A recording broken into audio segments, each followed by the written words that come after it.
जयपुर गांव में धामू नाम का एक किसान रहता था। वो बहुत ही गरीब था। एक छोटे खेत में व्यवसाय करते हुए अपने पत्नी के साथ मिलकर जीवन जिया करता था। अब आगे। ओ जी, आज के दिन सुबह होने से पहले ही उठ गए। असल में रात से कहाँ सोया हूँ। कल से वो खेत हमारा नहीं है। जब से पता चला है मुझे नींद भी नहीं आ रही। कल से क्या करना है यही सोच रहा हूँ। कुछ समझ में नहीं आ रहा। एक बार उस प्रतित्व अधिकारी के पास जाकर कर्ज देने का समय बढ़ाने के लिए एक बार बात करके आते हैं। वो अधिकारी हमारी बात क्यों सुनेगा बोलो। हम जैसे गरीब लोगों पर वो लोग और भी कठिनता से व्यवहार करते हैं। उनके पास जाएंगे तो हमें अपमान के सिवा और कुछ नहीं मिलेगा। यानी कि अभी हमारे खेत पर की आशा छोड़ देनी चाहिए क्या? वह छोटा सा खेत लेकर वो लोग क्या करेंगे? वैसे भी एक बार दामाद जी से पूछ कर देखिए, वो क्या कहते हैं। बेटी की शादी के लिए तो हमने कर्जा लिया था, फिर उनके पास जाकर हम मांगेंगे? क्या अच्छा होगा बताओ। अब से वो खेत हमारा नहीं है, लेकिन कल किसी भी तरह अधिकारी आकर खेत जब्त कर लेंगे। आज के दिन आखिरी बार एक बार खेत देख कर आता हूँ। कुछ भी खाने के लिए बांध दो, शाम के समय आता हूँ। कल से वो खेत हमारा नहीं है पता होकर भी इतनी सुबह उस खेत में जाकर क्या लाभ होगा बताओ जरा। कुछ भी हो, लेकिन इतने सालों से उस खेत में काम कर रहा हूँ ना, उसके ऊपर से मन हट नहीं रहा है। एक बार जाकर आता हूँ, खाना बांध दो। तभी खाना लेकर धामू सूरज उगने से पहले खेत को आखिरी बार देखने के लिए जाता है। तभी उसी समय एक व्यक्ति खेत के अंदर बैठा हुआ रहता है। उसे देखकर धामू, हे, कौन हो तुम? इतनी सुबह यहाँ क्या कर रहे हो? इससे पहले इस गांव में तुम्हें देखा नहीं। ये खेत तुम्हारा ही है या किसी और का है ये खेत? हाँ, ये मेरा ही खेत है। मेरे खेत में बैठकर मुझे सवाल पूछ रहे हो? क्या कर रहे हो वहाँ? कल रात को जब मैं यहाँ से जा रहा था, पानी की आवाज सुनकर रुक गया। यहाँ आकर देखा तो तुम्हारे खेत में छेद हो गया था। पानी धीरे से आ रहा था। छेद बड़ा हो जाता तो तुम्हारे खेत के साथ पास वाले सभी खेत नाश हो जाते। इसलिए किसी के आ जाने तक ये पानी इस तरफ ना आए, इसलिए छेद की आड़ में बैठा हूँ। चाहो तो आप देख लो। हाँ, सही बात है। खेत में छेद हुआ है। इस छेद को तुरंत बंद नहीं किया तो बड़ी परेशानी हो सकती है। रुको, अभी जाकर रेत की बोरी लेकर आता हूँ। तभी वो दोनों कुछ रेत की बोरियों को एक एक करके छेद की आड़ में डालकर गांव के खेतों को पानी में डूबने से बचा लेते हैं। बाप रे, अब पानी अंदर आने का कोई रास्ता नहीं है। बड़ी मुसीबत से बाहर निकल पाए। ये सब तो ठीक है, लेकिन तू कल रात से इतनी ठंड में यहीं पर है क्या? हाँ, कल रात से यहीं पर हूँ। कब ये छेद बड़ा हो जाएगा, मुसीबत आ जाएगी, ऐसा मुझे लगा, इसलिए आड़ में बैठा था। तूने जो किया है उसके लिए हमारे गांव की प्रजा तुझे धन्यवाद देती है। अगर तू आड़ में नहीं बैठा होता तो पूरी फसल पानी में डूब जाती। बहुत थके हुए हो, ऊपर से भूखे भी हो। मेरे पास खाना है, पहले खा लो, बाद में बात करते हैं। तभी धामू उसके पास का खाना महेश को देता है। उसे खाकर उसकी भूख मिट जाती है। बस इतना ही खाना था या फिर तुम्हारे लिए और भी है? नहीं बेटा, मेरे पास इतना ही खाना था। अरे बाप रे, मैं बहुत भूखा था, इसलिए तुम्हारे बारे में सोचे बगैर ही पूरा ही खा गया। मुझे क्षमा कीजिए। तूने जो इस गांव के लिए किया है, वो देखा जाए तो मैंने जो किया है वो कोई बड़ा काम नहीं है। आप दुखी मत होइए, मैं कल से आपके खेत में आकर आपकी सहायता करूंगा। इसमें मेरा तेरा अब कुछ नहीं रहा। कल से ये खेत मेरा नहीं है, इसे प्रभुत्व अधिकारी जब्त करने वाले हैं। किस लिए वो लोग जब्त करेंगे? क्या अधिकार है उनका आपके खेत पर? मेरी बेटी की शादी के लिए कुछ पैसे मैंने ब्याज पर लिए थे। उन पैसों के लिए उन्होंने ये खेत गिरवी रखने कहा था, लेकिन 2 साल से बारिश ज्यादा होने की वजह से फसल हाथ में नहीं आ पाई। ब्याज पर ब्याज 2 गुना बढ़ते गया। अगर सही बात कहूँ तो ब्याज देने की परिस्थिति में मैं नहीं हूँ। 2 साल से कुछ लौटा कर दे नहीं पाया, इसलिए इस खेत को कल जब्त करने वाले हैं। अरे बाप रे, कितनी बड़ी समस्या आ गई। दुखी मत होइए, परमेश्वर सब ठीक कर देंगे, उसी पर भरोसा है। इसलिए खाना बांध कर लाया था। इसमें थोड़ा जहर मिलाकर खाता तो किसी भी तरह उसके पास ही जाता था। उसके बाद वही संभाल लेता। ये क्या काका, इतनी छोटी बात के लिए आत्महत्या करोगे? ऐसा कभी मत सोचिए। मुझे खेती के अलावा और कोई काम नहीं आता। जो खेत है वो भी उन लोगों ने जब्त कर लिया। मेरे पास क्या काम रहेगा बोलो? इसलिए मैं मरने की सोच रहा हूँ। मेरी एक छोटी सी सहायता करो। मेरे मरने के बाद मेरी पत्नी को लाश दे देना मेरी। इतनी बड़ी बड़ी बातें किस लिए काका? मैं तुम्हें एक उपाय बताता हूँ, करोगे? उसे करने के बाद तुम्हारा कर्जा खत्म हो जाएगा और तुम और तुम्हारे परिवार को खुशी से रहने के लिए पैसे भी बचेंगे।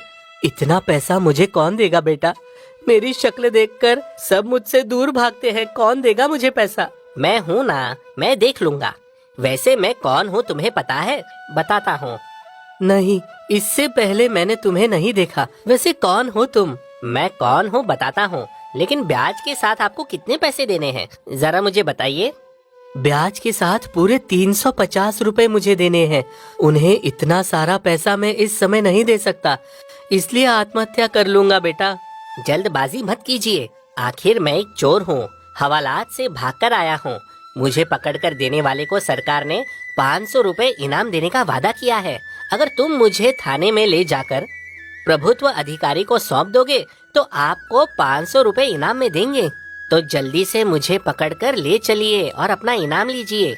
ये तुम कैसी बात कर रहे हो? इतना अच्छा काम करके गांव को बचाने वाले को पकड़वा कर देना मुझसे नहीं होगा। ऐसा मैं बिल्कुल नहीं कर सकता। सुनो काका, मुझे लेकर जाओगे तो आपको 500 रुपए इनाम मिलेगा। आपका कर्जा पूरा 350 रुपए देने के बाद भी और 150 रुपए आपके हाथ में आएंगे। उन पैसों से तुम और तुम्हारी पत्नी कुछ दिन तक सुखी रह सकते हो। मेरी बात मानकर मुझे लेकर जाओ, उन्हें सौंप दो। मैं आत्महत्या ना करूं इसलिए तूने मुझे इतना समझाया। इतने अच्छे इंसान को बंदी बनाकर प्रभुत्व अधिकारियों को कैसे सौंप सकता हूं? तुम ही बताओ। अगर ऐसा करूंगा तो पूरी दुनिया में मुझसे बड़ा स्वार्थी कोई नहीं होगा। मैं तुम्हें पकड़वा नहीं सकता बेटा, मुझे माफ करो। तुम्हें मेरे बारे में सोचने की कोई जरूरत नहीं है। मेरा कोई अपना नहीं है। मैं इधर रहूं या हवालात में रहूं, कोई बड़ा फर्क नहीं पड़ता। अब तुम्हें और सोचने की जरूरत नहीं है। मुझे बंदी बनाकर ले चलो। ऐसे ही उन दोनों के बीच में बहुत समय तक वाद विवाद होने के बाद आखिर में धामू महेश को बंदी बनाकर अधिकारियों के पास लेकर जाने का निर्णय लेता है। मैं तुझे बंदी बनाकर ले जा रहा हूँ, लेकिन मुझे थोड़ी भी खुशी नहीं है। ये सब बातें तुम मत सोचो। जो कुछ भी होगा हमारे अच्छे के लिए होगा। धामू महेश को बंदी बनाकर पुलिस अधिकारियों के पास लेकर जाता है। साहब, आप जिस महेश चोर को ढूंढ रहे थे उसे पकड़कर लाया हूँ। इस महेश को पकड़ने के लिए बहुत जगह तलाश की हमने, लेकिन इसे पकड़ना हमसे नहीं हुआ, इसलिए 500 रुपए इनाम घोषित किया पकड़ने वाले को। ठीक है साहब, अब मैं जाता हूँ।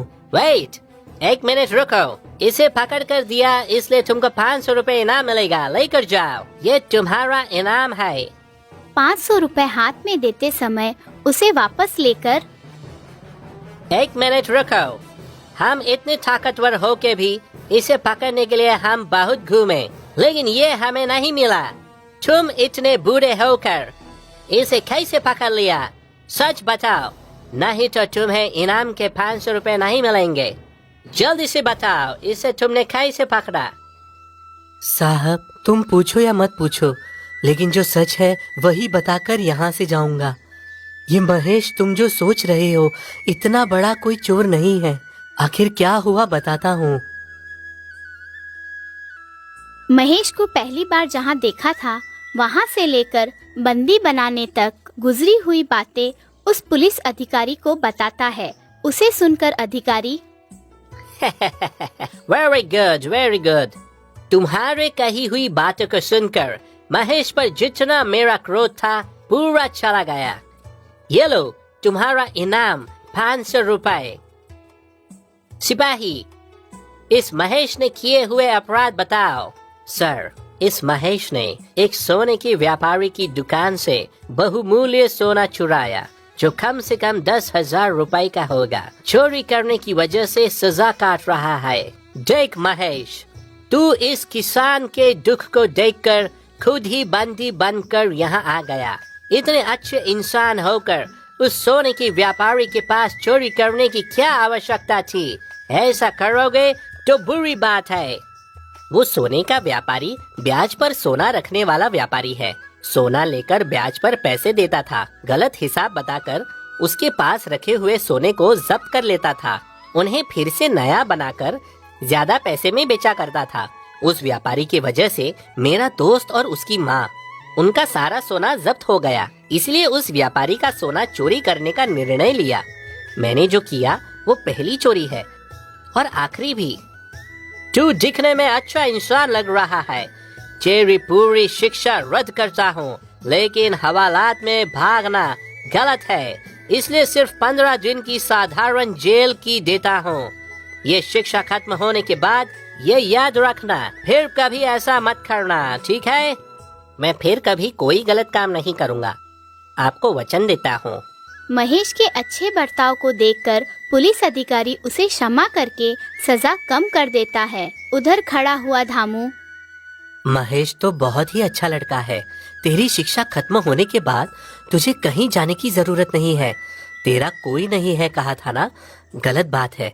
अब से मैं हूँ ना, तो छूटने के बाद मेरे पास आ सकता है। बेटे जैसा रखूंगा, वचन देता हूँ।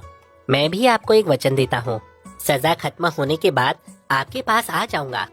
तभी महेश अपनी शिक्षा खत्म करके धामू के पास जाता है। दोनों बाप